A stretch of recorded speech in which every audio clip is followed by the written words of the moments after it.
Hello, everybody. My name is Gary Fowler, and it's great to be here today for another exciting edition of GSD Presents Silicon Valley AI and Tech. And I'm your host, Gary Fowler.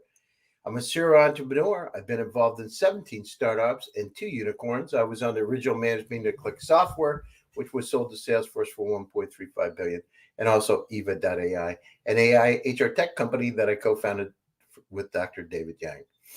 I'm the CEO, co-founder, and president of GSD Get Shit Done Venture Studios, a premier AI and quantum venture studio located in Palo Alto, California. We believe that intellectual capacity is evenly spread around the world, but opportunities aren't, and we are here to make a difference. So with that, I'd like to introduce an incredible guy from India, Vikrant Varshney. Vikrant is the guru of startups with Succeed Innovation Fund. He's a venture capitalist, angel investor, innovation ecosystem enabler, and startup mentor in Hyderabad, India. So with that, I'd like to. Hi, Vikrant. How are you doing today? I'm doing good, Gary. Glad to be here. Sorry, my voice won't be able to be best today. I'm running some throat infection, but I'll try to match it up with my content and make it interesting for your audience. No, that's great. So tell me a little bit about it. So I see that you went from the International Management Institute, IMI, you got your MBA. Where was Aligarh University? Where is that located? It's a famous university up north in India. Mhm. It's called Aligarh Muslim University. It was founded by Sir Syed Ahmad Khan. Pretty old and historic, independence. It's recently celebrated its 100th anniversary. So I'm proud to have done my engineering BTech from there. And after that, I went through my own corporate journey for 20 odd years. Kept doing my skill upgrade wherever I could possibly do. So did my MBA from IMI, and I also did few couple of executive courses from ISB, Indian School of Business, which is pretty famous, in India. And I had a large corporate stint with large banking and financial services firm uh, for little over 2 decades, with Well, the how likes was of that? So HSBC. you were a senior systems analyst at G Capital, EXL Services. You spent a couple of years there. Fidelity International Global. I mean, what was the difference? What when you were going down through that? It's 20 years. It's a long time to be in the system, if you will. What did you find? What made you decide to want to get into the startup ecosystem? So I had been in corporate side for, as we were saying, for a little over 2 decades, and I had seen my journey. I had always been somebody who would want to do little more than what my job was defining. So I started to pick up things early. When Y2K was happening and about to happen, that was the time when I was in G Capital, and I asked to become the part of the Y2K team to resolve the issues early enough, and that created my beginning in the business continuity and disaster recovery area. Uh, my interest grew, and then 9/11 happened. That interest grew further, and I saw that as an opportunity in the corporate domain. To be honest, I was the first certified resource in way back in 2003 in a population of a billion and plus, population country size, and that gives You you a were kick first that. certified Y2K. Is that what it was? You're Sorry. saying, what are you first certified? First certified continuity resource in India, I got it. way back in 2003. Wow. And that was pretty new in for India. We didn't have too many continuity professionals. Y2K and 9/11 actually created the importance of it. Many of the large firms were actually going through IT services and offshoring industry that time to India, and that's why everybody started to work on that. So I got part of that team, started to create my own certifications, became early, and that's where it started my journey in the risk management domain. That's how I started to work with each of these companies. And I did start to work with not just with my own companies, but industry at large, because we realized most of these issues cannot be handled in silos. That created the spirit for me to work with industry. So I'll create local chapters called 60, 70 companies in the city or in the region and start to work and plan collectively. And that's where in 2006 and 7, I got an Industry Personality Year award in London, which was probably the first time when an Asian was recognized at a global level. Earlier than that, it was never a forte for those professionals. That gave me a kick, that if I'm doing something, industry is voting for me and is cheering me up. I kept growing in those journeys, kept working for larger role, relocated also in different parts of the world. Uh, Fidelity was obviously asset management company, did risk management roles for them. I think the longest stint I've had with HSBC, where I worked for close to 9.5 years. Lived in Mexico for a couple of years, which was very exciting to work for risk management domain in Latin America, South Well, how America, was Central that? America. What city were you living in? I was in Mexico City, Ciudad de Mexico, as they call it. Was it safe, Vikrant, down there? How was it? What was it like? Yeah, it was incredible. We actually went with my family, and everyone loved it. My daughter still preferred to live in Central America and South America, given a choice. Yeah, so we had a good time. And obviously, when you go in an expat package, you are taking care on some of those issues, and there are a lot of good safe pockets also. But when you go from other emerging countries, you're in any case pretty sensitive to how to protect yourself and take care of it. So it was pretty normal for us. And by the So what sheer would you do, Vikrant? What would you do like on the weekends? You're in Mexico City. What did people do for fun? Oh, there is a lot to do as a touristic activity. There's a lot of cultural activities that you can explore if you are bent towards that. Several museums. But otherwise, for us, it was so much to explore when you go there with family. Obviously, you have family schedules also, but we also had long weekends, and most of those long weekends we would drive, go to a different cities they call playas, like the beaches, many beautiful beaches. So we had a great 2 years time. And after that we moved to Hong Kong and London. So obviously those were very, very different cities. Oh my God, uh, how did you go from Mexico to London? I remember I lived in London for a while. And it was like, it was a good day was when there was a little bit of dusty rain, yeah. And People my would go down daughter to Hyde my, Park my and lay out, Yeah, my kids, did not like the cold weather, and they would always say that, you can leave us in India and go there, because I would travel 34 weeks a year. So with wow. so much travel, they said, why bring us here for a few weeks only when we would be together, if otherwise most of the time you're traveling. So I did my corporate stint, large corporate roles, to an extent.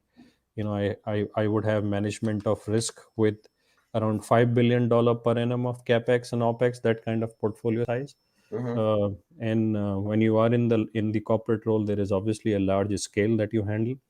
There are large teams. I had P&L responsibility, global teams spread over 35 locations in one time, 65 countries, another role.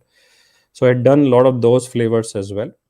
But over a period of time, you also realize that most of these roles become pretty similar, with limited incremental learning from one role to another. You do it because you get decent salary coming your way month on month through a check, which takes care of your loans and debts. But after that, it stops exciting you beyond a point. And that's where I had a reflection. I use Christmas time most of the years. I've been using Christmas time as a reflection time for me. We won't have, let's say, as much celebration during the Christmas window, so it's a quiet time for us, and that's where we would do financial review, professional review, personal review, and feel, where am I heading.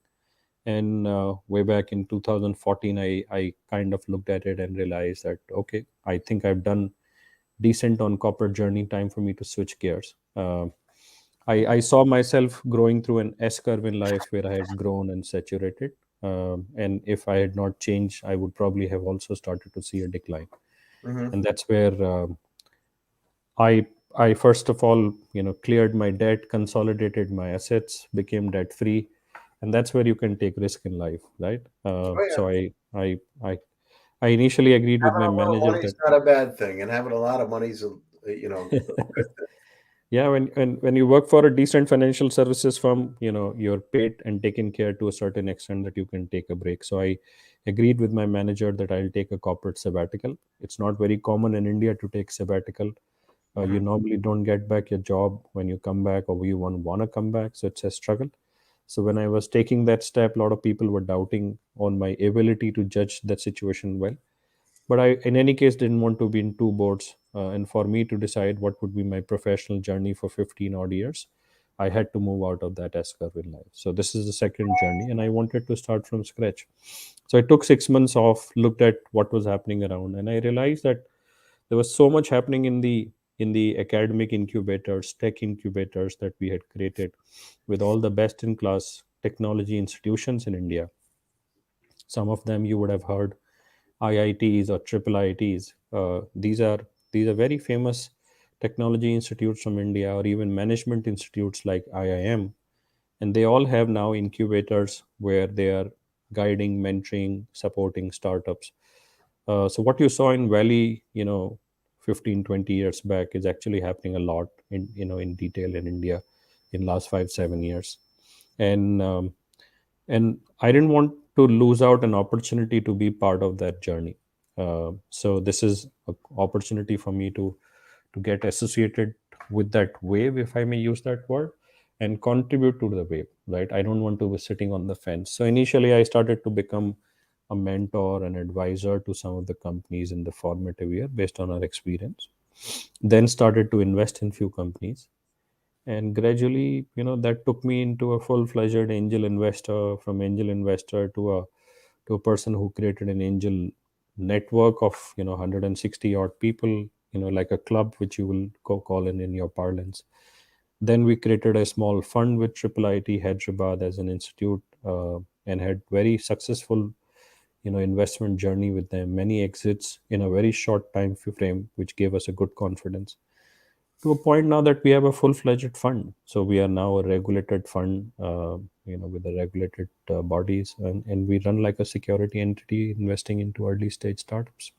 Happy to answer any point where you would like me to No, delve into. that's great. So, what's the biggest success that you've had through your angel network? In our angel network and triple IT seed fund that we had created, we saw, I'll take an example, let's say, of triple IT seed fund. We entered into companies when they were in their formative stages, right?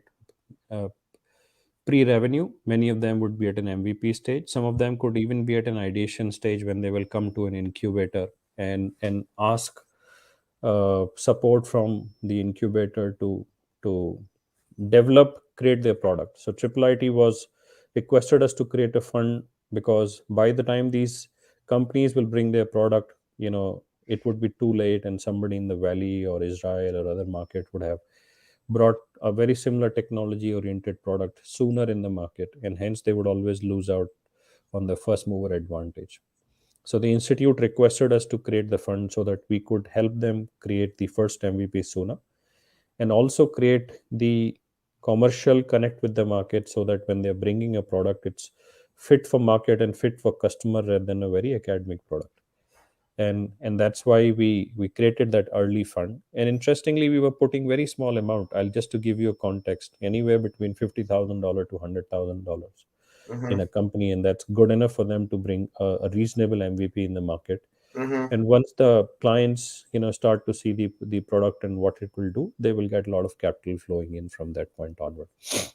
And we saw within 2.5 years, 6 out of 10 companies from our portfolio actually gave us exit.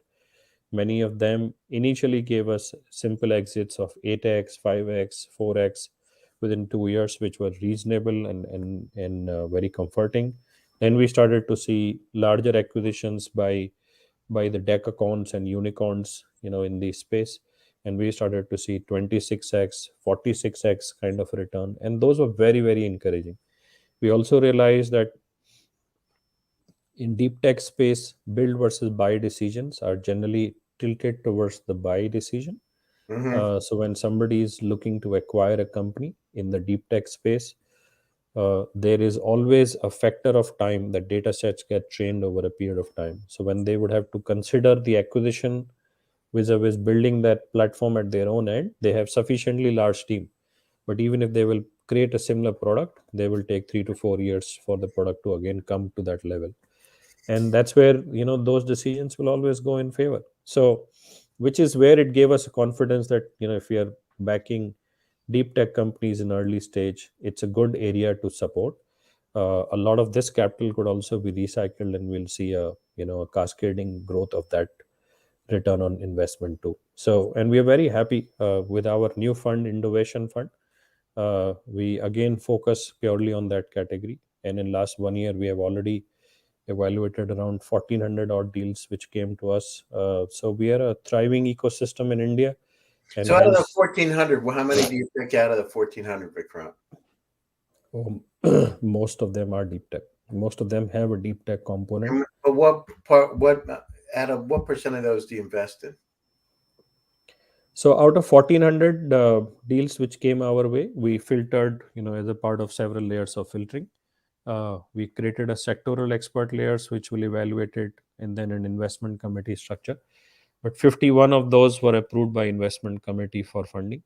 Hmm. And out of those, 33 have already been remitted, and rest of them are going through documentation stage. So 51 deals getting cleared in 1 year, from investment committee is an incredible number. That's great. 51 deals out of that. Okay. And so what about you have your greatest success. What one was the greatest failure you've had? So initially, when we were investing in some companies, uh, our decision making process, our screening abilities were not as detailed.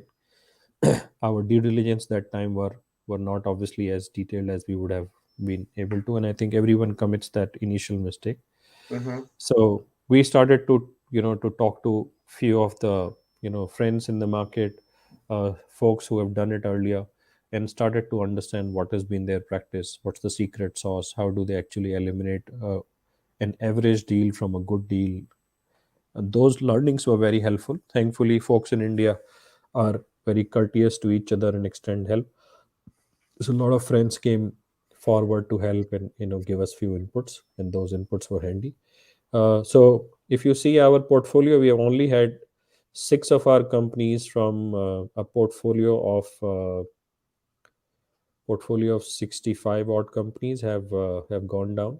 So that's not a bad ratio to have in NPS. 6 out of 65 is manageable number. There are few companies which have winded down during the COVID time. Those were good companies, large volumes, large GMVs, but they purely could not survive lack of cash availability during that time. So the funding stopped. Investors were not giving Series B or Series C funding at that time.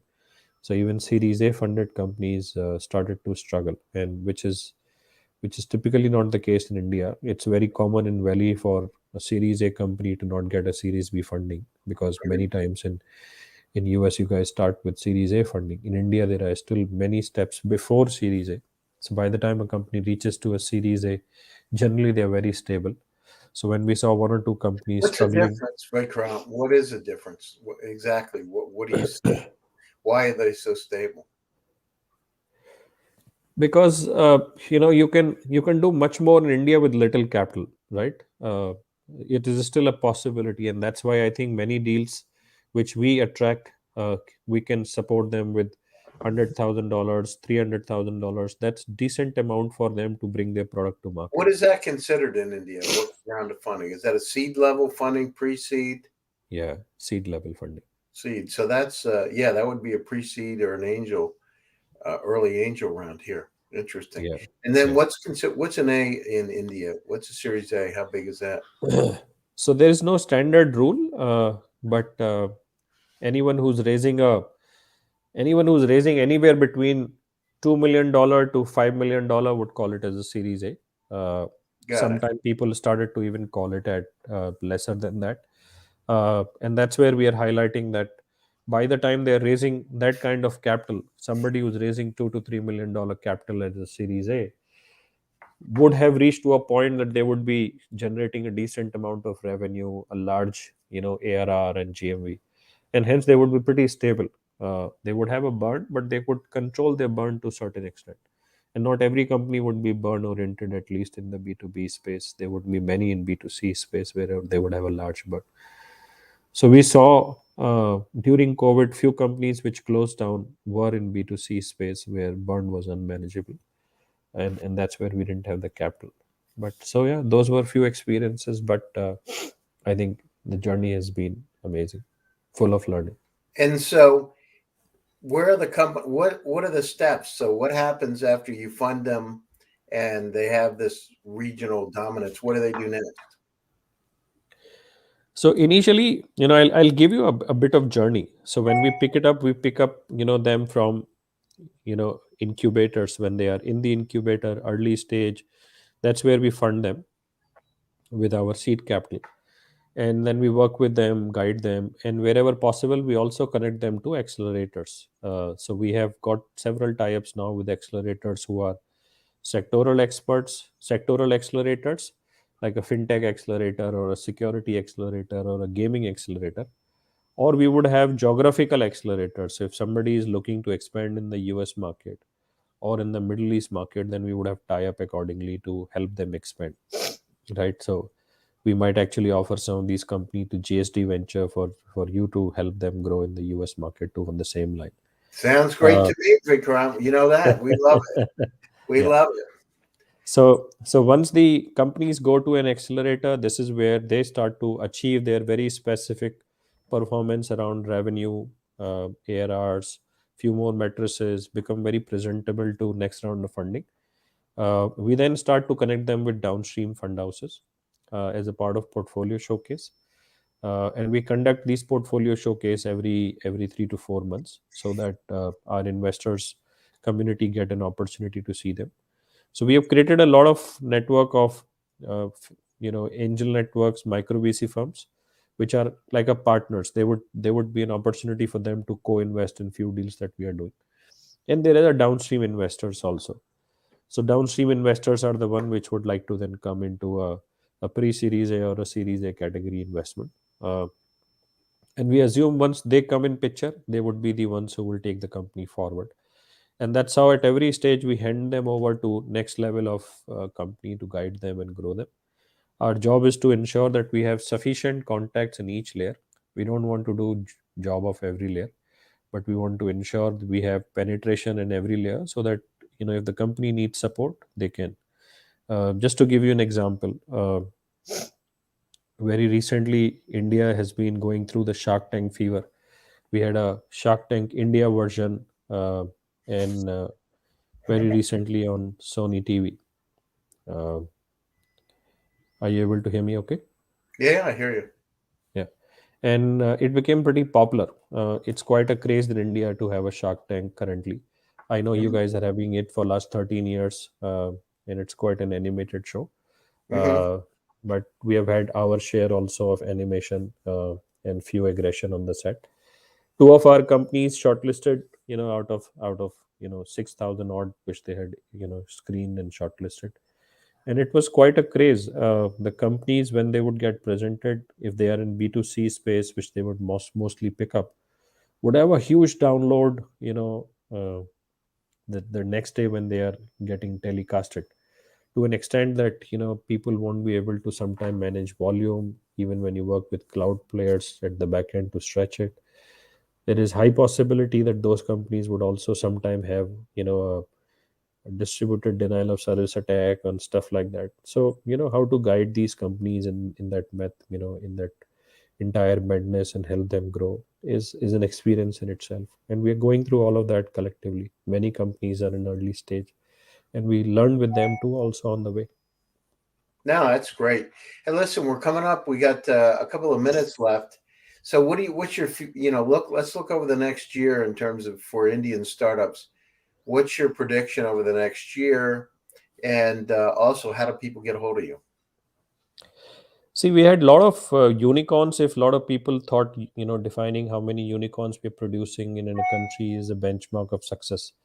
You saw large number of unicorns coming from India in 2021, and in 2022, within the first month itself, we have got 4 or 5 unicorns already announced. And that's So, fantastic. so suddenly, there is a rush of funding coming in India. Everybody is bringing their capital to support the Indian growth story, and we are very happy that we are at the right juncture participating in that journey.